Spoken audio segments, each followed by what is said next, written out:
Jangan ikut dengan teman-temanmu yang ngomong kotor. Jangan ikut teman-temanmu yang hidup dalam kenajisan dan dosa. Jangan hidup dalam kegelapan. Ketika sekelilingmu korupsi, kamu harus berani untuk berintegritas. Ketika teman-temanmu bersikap tidak adil, menindas orang lemah, merampas hak orang lain, kamu harus berani berdiri dan menegakkan keadilan. Sebuah tindakan yang tidak favorit dan mungkin kamu akan kehilangan uang, kehilangan keuntungan, kehilangan jabatan. Tapi saya kasih tahu, semua itu gak ada artinya dibandingkan semua kemuliaan yang Tuhan sediakan bagi kita. Amen. Meski sekelilingmu kawin cerai, tapi kamu harus berani mengambil sikap. Aku mau mengampuni pasanganku. Dan aku mau tetap menghargai pernikahan kami. Amen. Ketika sekelilingmu ngambil jalan yang salah, pastikan kamu milih jalan yang benar. Anda tidak boleh jadi sama. Yang mau katakan amin. Saya ingin mengingatkan jemaat ICI akan visi gereja kita, yaitu melahirkan orang-orang percaya. Yang pertama, dewasa dalam iman. Katakan dewasa dalam iman. Yang kedua, hidup melakukan firman.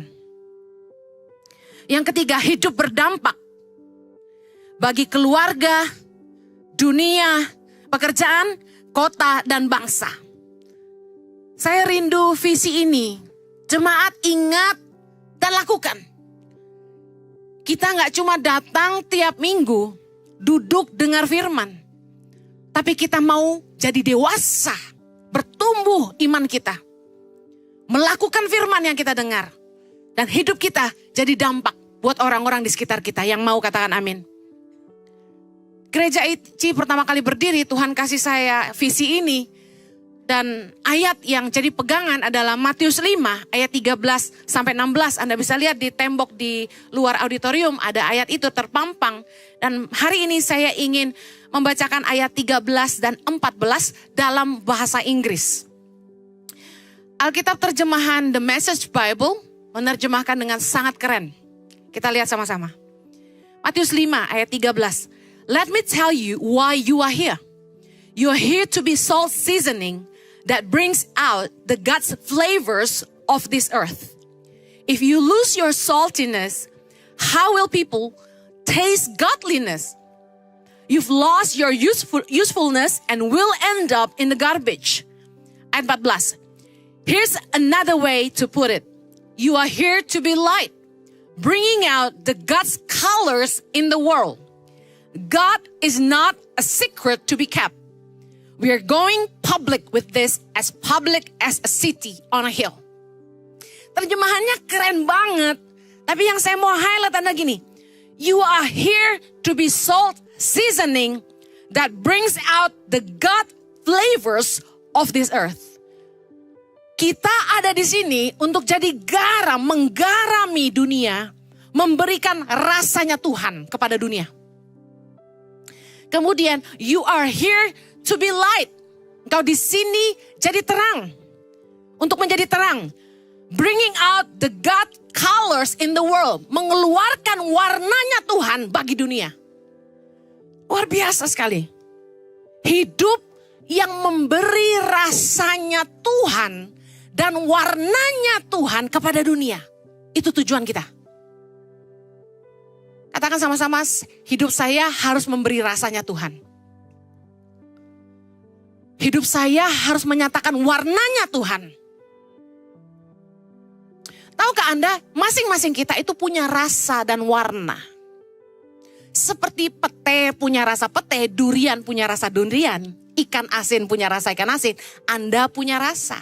Saya kasih contoh. Pernah punya teman yang, sorry, si Dimas telat. Sorry kalau ada yang namanya Dimas ya, ini cuma contoh. Out of the blue. Teman-teman yang kenal siapa Dimas akan bilang gini, biasa Dimas gitu loh, paham? Why? Karena rasanya Dimas tuh, warnanya Dimas tuh selalu terlambat. Terus, wah kacau, lu jangan cerita-cerita apa-apa tuh sama si Nani. Dia bisa bocorin cerita lu kemana-mana. Terus teman-teman bilang gini, ya iyalah Nani gitu loh. Lu ceritanya ke Nani sih. Sorry ya kalau ada yang namanya Nani ya. Ini saya nggak ada teman nama Nani, so I just make it up. Jadi Orang bisa mencicipi hidup kamu. Orang langsung tahu kamu tuh rasanya ini. Warnanya kamu ini. Contoh. Ada orang ngehack handphone Anda. Dia mulai WA ke teman-teman Anda. Temanmu yang tahu rasamu dan warnamu. Bisa gak dibohongin? No. Why? Apa? Ini gak salah. Pastor Jojo mau ngutang sama gua. It doesn't sound like him. Pernah dengar itu? Gak kedengeran kayak dia. Kita tuh punya warna, kita tuh punya rasa, dunia bisa merasakan. Yuk start with this. Bagi keluargamu, apakah rasamu? Gak usah dijilat. Gak usah. Tapi kira-kira, masa masing-masing gitu, ngejilat tangan sendiri. Rasa gua apa ya? Asin gitu ya. No. Coba pikirin, di keluargamu. Karena kita harus jadi berkat mulai dari mana?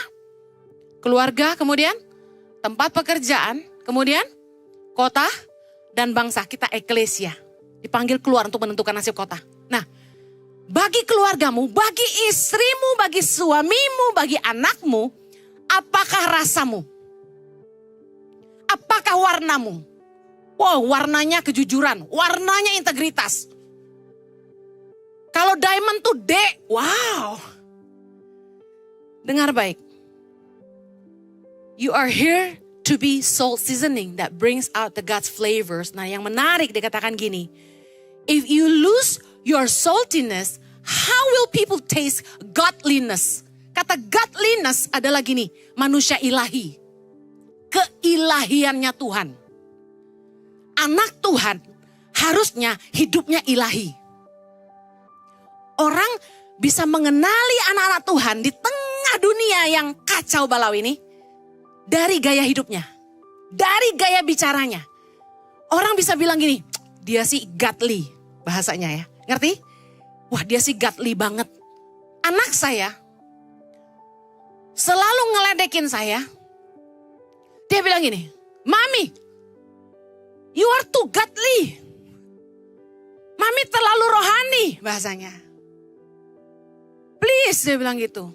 What do you mean I'm too godly? Yes, you pray.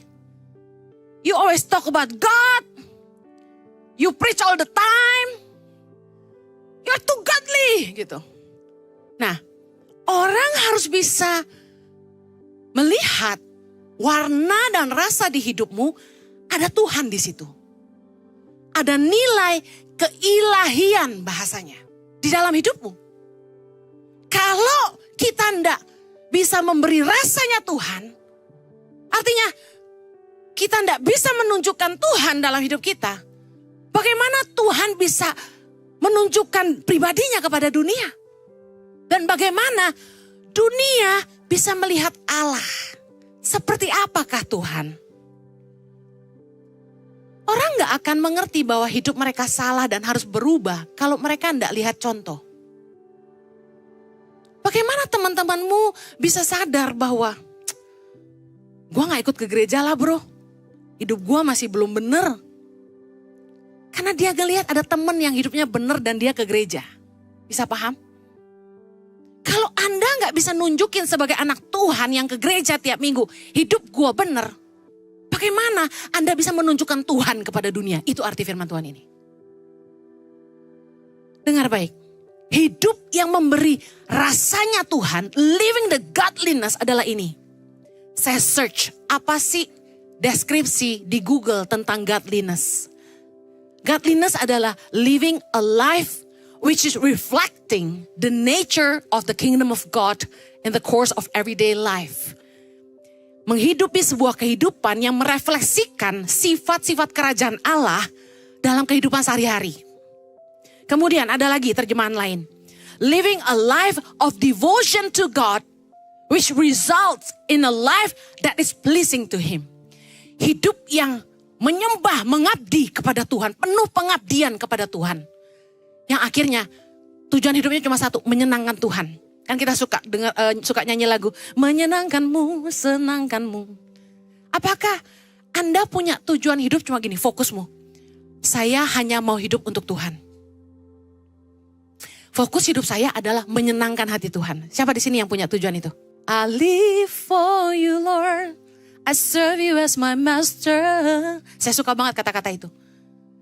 Aku hidup buat Tuhan. Aku melayanimu sebagai Tuanku. I serve you as my master. Itu yang saya pilih. Saya pilih jalan hidup saya. Saya mau hidup untuk Tuhan saja.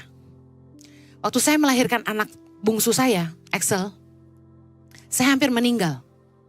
Saya pendarahan hebat, HB saya turun sampai 7. Saya ingat saya tidak bisa bangun 1 bulan. Dan waktu saya bisa duduk di tempat tidur pertama kali di rumah sakit, saya minta suster untuk ranjang saya ditegakkan. Dan ketika saya ditegakkan, di depan saya persis ada cermin. Dan saya terkejut waktu saya lihat wajah saya di cermin itu. Saya putih sekali. Anda tahu kalau orang-orang yang gak punya darah itu putih sekali. Sementara dari lahir saya gak pernah putih begitu. Saya kuning langsat meskipun keturunan Tionghoa asli. Tapi anehnya hari itu saya putih sekali. Harusnya bahagia tapi enggak, saya menangis. Saya nangis karena saya tahu saya berarti sakit parah. Kakak saya sudah nangis, adik saya sudah nangis. Dan saya ingat saya berdoa gini, Tuhan, kalau Tuhan kasih kesempatan saya hidup, saya hanya mau hidup buat Tuhan. Itu janji saya. Karena sebelum saya buat janji itu, saya masih coba-coba jalani hidup saya sendiri. Saya masih mau coba bisnis sambil pelayanan sambil bisnis. Tapi Tuhan tidak izinkan. Tuhan ingatkan saya punya nazar. Saya nazar sama Tuhan suatu hari waktu saya masih sangat-sangat muda, belasan tahun. Waktu saya kenal Tuhan, saya doa gini, Tuhan selamatkan orang tua saya, selamatkan adik kakak saya. Kalau Tuhan selamatkan mereka, saya tukarkan hidup saya untuk Tuhan. Saya akan mengabdikan hidup saya sepenuhnya untuk Tuhan. Saya buat nazar itu waktu saya umur belasan tahun. Dan Tuhan ingatkan saya di usia 30 tahun, bayangin. Nah saya bersyukur, Tuhan kasih saya kesempatan. Nah, godliness adalah hidup yang mempraktekkan sifat dan karakter kerajaan Allah. Dan hidup yang menyenangkan hati Allah. Seperti apa sih hidup itu? Roma 12 ayat 1. Karena itu saudara-saudara, demi kemurahan Allah, aku menasehatkan kamu supaya kamu mempersembahkan tubuhmu sebagai persembahan yang hidup, yang kudus, dan yang berkenan kepada Allah. Itu adalah ibadahmu yang sejati. Seperti apa sih sifatnya kerajaan Allah? Yang pertama, natur Allah itu adalah kudus. Katakan kudus.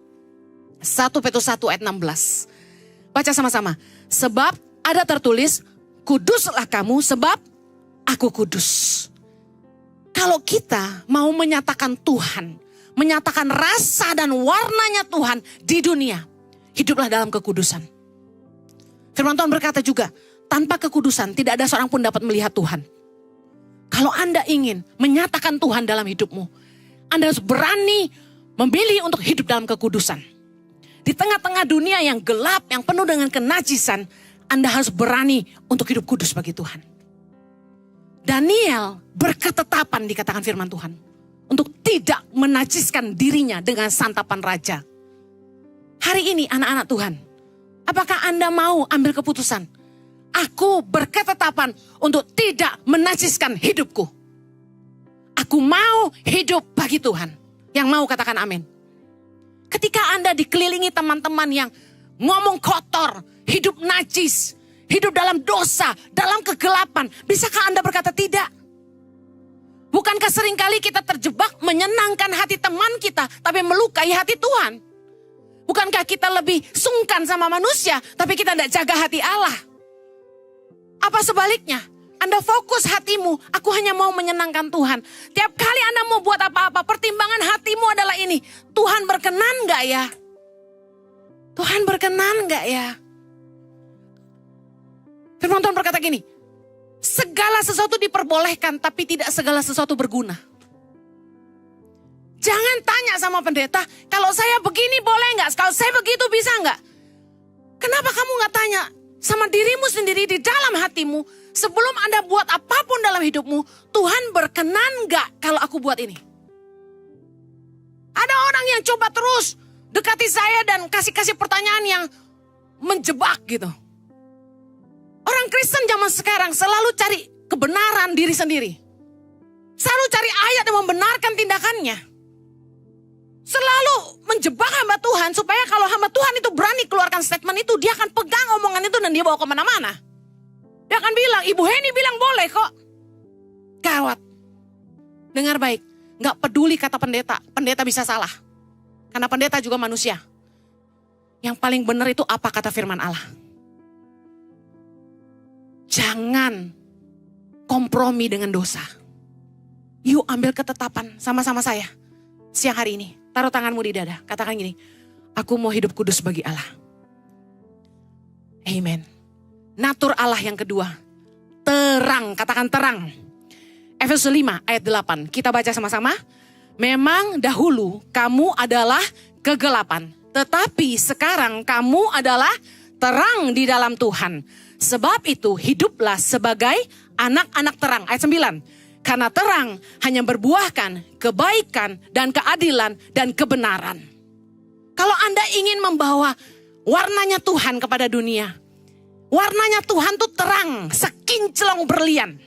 Bahkan lebih daripada berlian. Diamond itu color tertinggi adalah D, delta. Tetapi saya percaya colornya Tuhan itu A. Amen, karena dia alfa dan omega. Kalau Anda ingin hidup memberitakan warnanya Tuhan dan rasanya Tuhan kepada dunia, pastikan kamu hidup dalam terang. Jangan lagi hidup dalam gelap, perbuatan-perbuatan yang dilakukan di tempat gelap, yang kata firman Tuhan tidak membuahkan apa-apa. Bahkan membicarakannya aja gak pantas. Orang kalau mau bikin dosa selalu cari tempat gelap. Why? Karena mereka malu sama dirinya sendiri. Mereka sebenarnya malu sampai ketahuan orang lain. Mereka cari tempat gelap karena mereka berpikir Tuhan tidak lihat. Mereka cari tempat gelap karena begini. Hati nurani pasti menuduh. Kegelapan yang mereka butuhkan untuk menutupi dan membutakan mata hati mereka. Kalau mata hatimu masih terang, ketika kamu bikin dosa, hatimu pasti menuduh kamu. Itu gak benar, hentikan. Hargai diri kamu sendiri, jangan berbuat najis, jangan berbuat kotor. Jangan cari nafkah dengan jalan-jalan yang gak benar. Kalau hati nuranimu murni, hati nurani kita pasti menuduh kita kalau kita jalannya gak benar. Amin. Jangan hidup dalam kegelapan. Kegelapan tidak membuahkan apa-apa kata firman Tuhan. Sedangkan terang berbuahkan yang pertama, kebaikan. Yang kedua, keadilan. Yang ketiga, kebenaran. Lawan dari ketiganya apa? Jangan hidup dalam kejahatan. Jangan hidup dalam ketidakadilan. Jangan hidup dalam kemunafikan. Yang mau katakan amin. Nature Allah yang berikutnya adalah kasih. 1 Yohanes 4 ayat 8. Baca sama-sama. Barang siapa tidak mengasihi, ia tidak mengenal Allah. Sebab Allah adalah kasih. Luar biasa. Nature-nya Allah tuh kasih. God is love. Katakan sama-sama. Artinya apa? Kalau kita pengen menghidupi rasa dan warnanya Tuhan, kita harus punya kasih dalam hidup kita. Kita harus mengasihi Allah dan mengasihi sesama. Banyak orang yang begitu munafik. Mereka kelihatan beribadah. Mereka rajin pelayanan, rajin ke gereja dan menyebut dirinya hamba Allah. Tapi tidak punya kasih sama sesama. Padahal firman Tuhan berkata dalam 1 Yohanes 4 ayat 21. Dan perintah ini kita terima dari dia. Barang siapa mengasihi Allah, ia juga harus mengasihi saudaranya. Orang yang berkata dia mengasihi Allah, tapi mereka tidak mengasihi sesamanya. 1 Yohanes 4 ayat 20 berkata, orang itu berdusta. Karena nggak mungkin kita mengasihi Allah yang tidak kelihatan kalau kita nggak bisa mengasihi sesama yang kelihatan. You know what? Saya selalu diserang sama pendeta-pendeta yang berpikir mereka jago teologi. Mereka menyerang saya dengan perkataan khotbah Heni cetek. Apa sih yang dia khotbahin yang kita nggak pernah tahu? Mungkin saya nggak tahu banyak. Tapi saya ingat Mother Teresa pernah bilang begini. People don't care how much you know. People need to see how much you care. Orang mungkin gak peduli kamu tahu banyak. Orang peduli kalau kamu peduli sama mereka. People need to know that you care. Mungkin saya cuma tahu 1 ayat deh katakan. Cetek banget sih oke lah. Yang saya pegang cuma 2 ayat. Kasih Tuhan Allahmu dan kasih sesama. Itu aja deh yang saya hidupi. Tapi Yesus bilang 2 hal ini saja sudah merangkum semua hukum dan kitab Taurat. Jadi saya gak perlu baca semua Alkitab kalau saya hidupi. Saya mengasihi Allah dan saya mengasihi sesama. Selesai. Artinya gini, kamu menggenapi seluruh hukum dan kitab para nabi, kata firman Tuhan. Kalau kamu mengasihi Allah dan kamu mengasihi sesama, that's it, that's all you need to do. Dan saya sungguh-sungguh hidupi dalam hidup saya.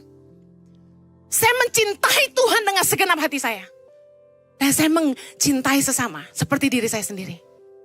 That's all I need to do. Anda lebih prefer orang hebat tapi gak buat apa-apa, tapi orang yang biasa-biasa tapi penuh cinta. Anda pilih mana? Saya lebih pilih Jojo yang mungkin gak pinter-pinter banget waktu sekolah. Tapi tulus dan baik hati. Gak munafik, apa adanya. He love people. Selama saya hidup, jujur aja.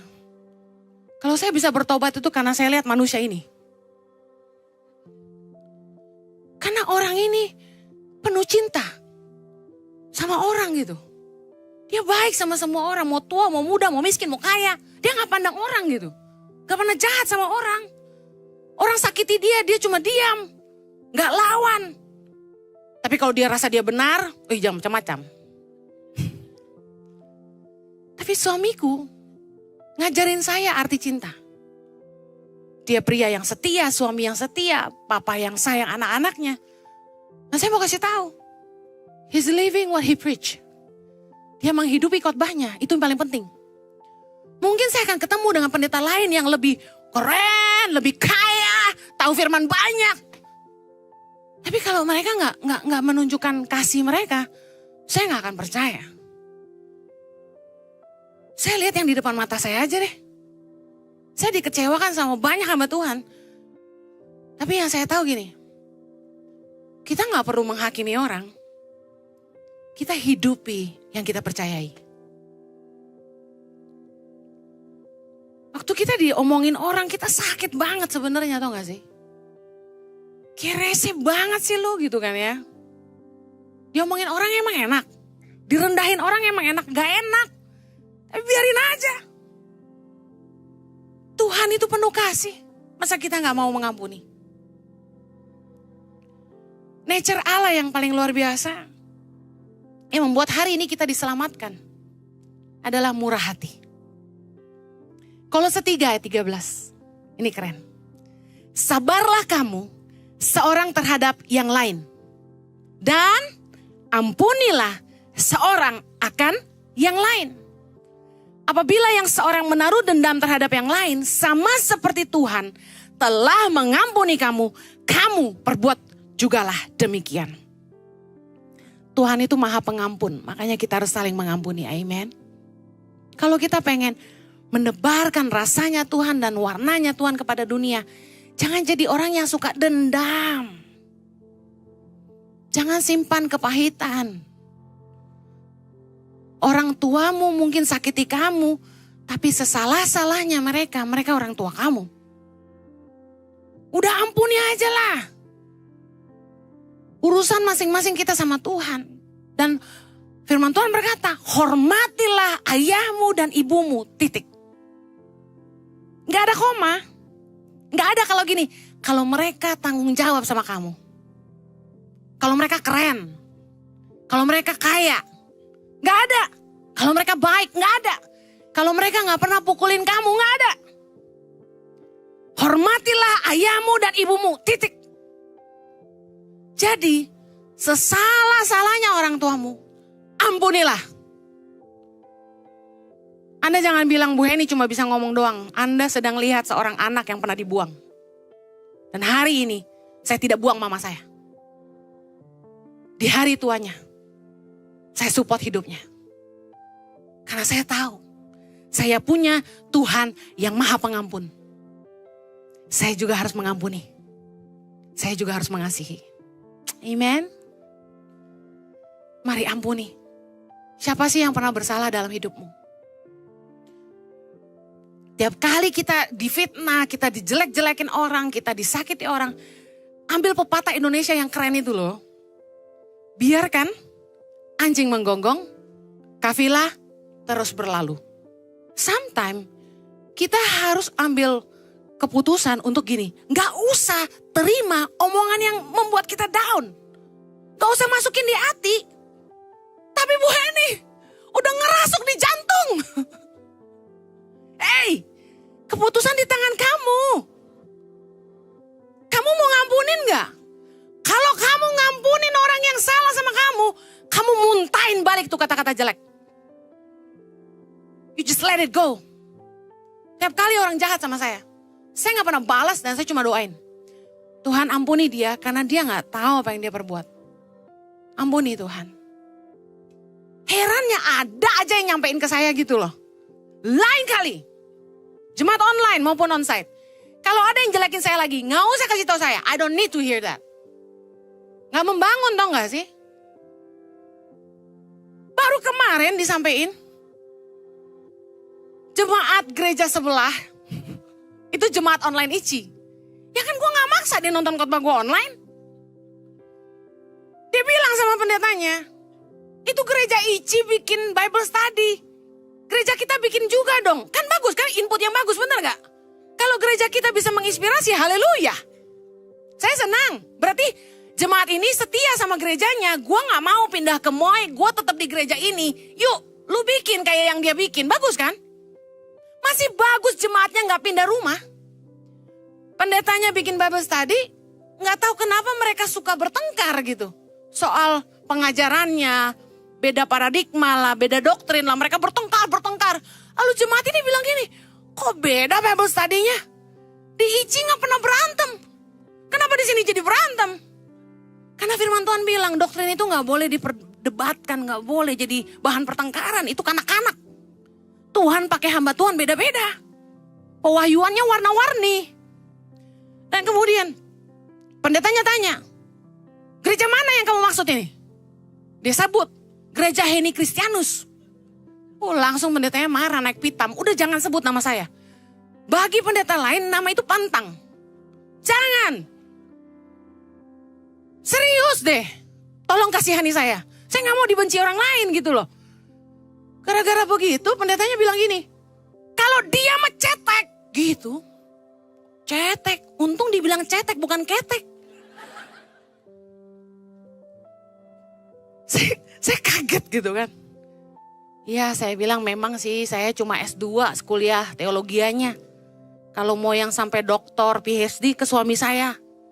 Memang suami saya lebih ahli dalam hal-hal Taurat dan hukum-hukum. Nah tadi saya diingatkan Tuhan Yesus. Tuhan Yesus juga rabai artinya guru. Dia juga sekolah, di sekolah Taurat. Tapi dia berhadapan dengan guru-guru ahli Taurat. Orang-orang Farisi, orang-orang Saduki, imam-imam, gawat gak tuh? Yang usianya udah lebih tua, yang berpikir mereka tahu Taurat lebih banyak. Yesus selalu berhadapan dengan mereka. Jadi saya pikir, gak apa-apa lah. Yesus kayaknya lebih parah dari saya. Kalau saya cuma dikatain cetek, udah biar aja lah. Tapi saya katakan gini, kita harus belajar kayak Tuhan, murah hati dalam mengampuni. Gak usah sakit hati orang ngomongin kita. Kadang-kadang saya ketawain tuh kalau orang mulai ngomongin saya gini gitu. Ada ibu pendeta yang semalam ketemu saya diam aja ketemu dia. Soalnya ketahuan nama saya dijelek-jelekin saya, jadi saya ketemu dia saya kikuk gitu loh. Kan saya tuh orang apa adanya yang gak bisa nyimpen perasaan saya. Saya kemarin mau diwawancara, saya gak mau. Kenapa? Saya takut saya terlalu jujur. Gak sesuai dengan promosi yang harus diucapkan gitu kan. Jadi saya menolak di wawancara. Udah jangan wawancara saya, suami saya aja. Suami saya lebih pintar ngomong. Dan suami saya baik hati. Pasti isinya pujian semua. Ya kan? Nah, jangan gue. asli nanti ya. Nah saya bersyukur gini. Tuhan itu punya nature pengampun. Bayangin kita ini loh kurang ajar. Kalau Tuhan itu enggak pengampun, kita ini jadi apa? Makanya di dunia kita harus memberi rasa ini. Mengampuni. Istri mengampuni suami. Suami ngampuni istri. Terus suami istri kalau udah berantem tuh, saya cuma gini. Udah, ampunin aja. Selesai. Gak bisa Ci, sakit Ci. Iya, mau sembuh gak? Kalau mau sembuh ngampunin. Udah gak ada cara lain. Mari belajar seperti Tuhan. Yang terakhir, nature Tuhan itu dia baik. Kita selalu bilang God is good all the time. Matius 5, kita lihat yuk kebaikan Tuhan tuh kayak apa. Yesus ngajarin kita gini. Matius 5 ayat 38, baca sama-sama. Kamu telah mendengar firman, mata ganti mata, gigi ganti gigi. Tetapi aku berkata kepadamu, janganlah kamu melawan orang yang berbuat jahat kepadamu. Melainkan siapapun yang menampar pipi kananmu, berilah juga kepadanya pipi kirimu. Ayat 43, kamu telah mendengar firman, kasihilah sesamamu manusia dan bencilah musuhmu. Tetapi aku berkata kepadamu, kasihilah musuhmu dan berdoalah bagi mereka yang menganiaya kamu. Ayat 45, karena dengan demikianlah kamu menjadi anak-anak Bapamu yang di sorga, yang menerbitkan matahari bagi orang yang jahat dan orang yang baik, dan menurunkan hujan bagi orang yang benar dan orang yang tidak benar. Tuhan kita baik, kita juga harus baik. Amin. Kalau Anda tidak baik, dunia bingung. Lu bilang lu anak Tuhan, kok kayak setan? Kita harus baik. Bukan pura-pura baik. You have to be kind. Jangan gak baik, harus baik. Amen. Kalau baik gak boleh marah Bu Heni. Justru kasih itu teguran yang nyata-nyata, tapi bukan memaki. Kalau kita tegur orang dengan kasih, gak perlu merendahkan orang itu, gak perlu melukai harga dirinya. Kalau marahin orang gak perlu bilang dia dari kampung, gak perlu bilang dia bodoh, gak perlu bilang dia orang miskin, gak perlu. Omongin aja kesalahannya dalam bekerja apa. Gak usah kemana-mana. Kita bisa kok baik sama orang meskipun kita marah, amen. Karena ketika kita menegur orang itu untuk kebaikan dia. Kalau kita gak tegur, dia gak berubah dan dia gak tahu dia salah. Ada teman-teman yang buka usaha. Mereka ngomong sama saya, Ciheni kasih tahu kurangnya apa. Sebenarnya saya sungkan. Tapi saya harus kasih tahu. Karena gini, kalau dia berubah dan restorannya tambah rame, saya suka cita. Dan saya juga akan balik lagi makan di situ. Tapi kalau dia gak mau berubah, saya juga mungkin gak akan balik lagi makan di situ. Sometimes kita pikir kalau baik itu gak perlu marah, salah. Orang harus tahu mereka salah, tapi Anda tidak perlu merendahkan mereka. Saya akhiri, kalau kita sama dengan dunia, warna kita tidak berbeda dengan dunia, rasa kita tidak beda sama dunia, kita nggak akan bisa menyatakan Tuhan bagi dunia. Roma 12 ayat 2 berkata gini, janganlah kamu menjadi serupa dengan dunia ini, tetapi berubahlah oleh pembaharuan budimu, sehingga kamu dapat membedakan manakah kehendak Allah, apa yang baik, yang berkenan kepada Allah, dan yang sempurna. Dengar baik. Tadi The Message Bible dalam Matius 5 ayat 14 berkata gini, God is not a secret to be kept. Artinya gini, Tuhan itu bukan buat disembunyikan. Tuhan itu bukan sebuah rahasia yang harus kita sembunyikan. Nah, seringkali dalam hidup kita di dunia, di antara rekan-rekan dan teman-teman sekerja yang masih dunia, yang belum mengenal Tuhan, bukan orang Kristen, bukan orang percaya, kita malu menyatakan Tuhan. Kita takut kelihatan rohani. Kita takut kita nggak diterima. Kita takut kelihatan ilahi. Dan kita berusaha menyembunyikan itu. Makanya ketika mereka ngomong kotor, kita ikut ngomong kotor. Ketika mereka ngerokok, kita ikut ngerokok. Ketika mereka main judi, kita ikut main judi. Ketika mereka minum, kita ikut minum. Ketika mereka main perempuan, kita ikut juga. awalnya Bu Eni cuma lihat aja. Tadi Pak Jojo khotbah tentang mata adalah jendela jiwa. Hati-hati dengan apa yang kamu lihat. Jangan menyentuh kenajisan meskipun dengan memandangnya. Karena barang siapa melihat seorang perempuan mengingini di dalam hati, sudah berzinah di dalam hatinya.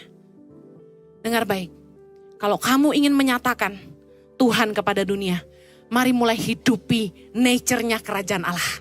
Kita udah bahas tadi, kekudusan, kebaikan, hidup dalam terang, hidup dalam pengampunan, miliki kemurahan hati, seperti Bapa kita murah hati. Jangan ikut dengan teman-temanmu yang ngomong kotor. Jangan ikut teman-temanmu yang hidup dalam kenajisan dan dosa. Jangan hidup dalam kegelapan. Ketika sekelilingmu korupsi, kamu harus berani untuk berintegritas. Ketika teman-temanmu bersikap tidak adil, menindas orang lemah, merampas hak orang lain, kamu harus berani berdiri dan menegakkan keadilan. Sebuah tindakan yang tidak favorit dan mungkin kamu akan kehilangan uang, kehilangan keuntungan, kehilangan jabatan. Tapi saya kasih tahu, semua itu gak ada artinya dibandingkan semua kemuliaan yang Tuhan sediakan bagi kita. Amen. Meski sekelilingmu kawin cerai, tapi kamu harus berani mengambil sikap. Aku mau mengampuni pasanganku. Dan aku mau tetap menghargai pernikahan kami. Amen. Ketika sekelilingmu ngambil jalan yang salah, pastikan kamu milih jalan yang benar. Anda tidak boleh jadi sama. Yang mau katakan amin. Mari kita berdoa. Bapa di sorga, kami mau jadi berbeda.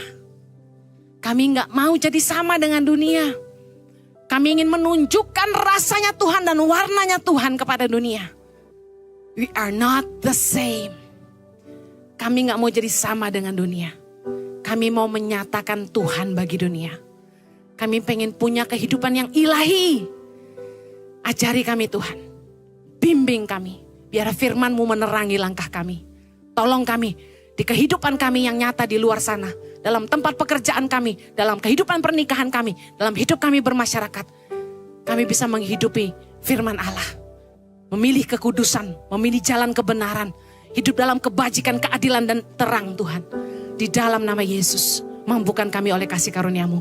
Yang mau melakukan firman Tuhan sama-sama kita katakan. Amen.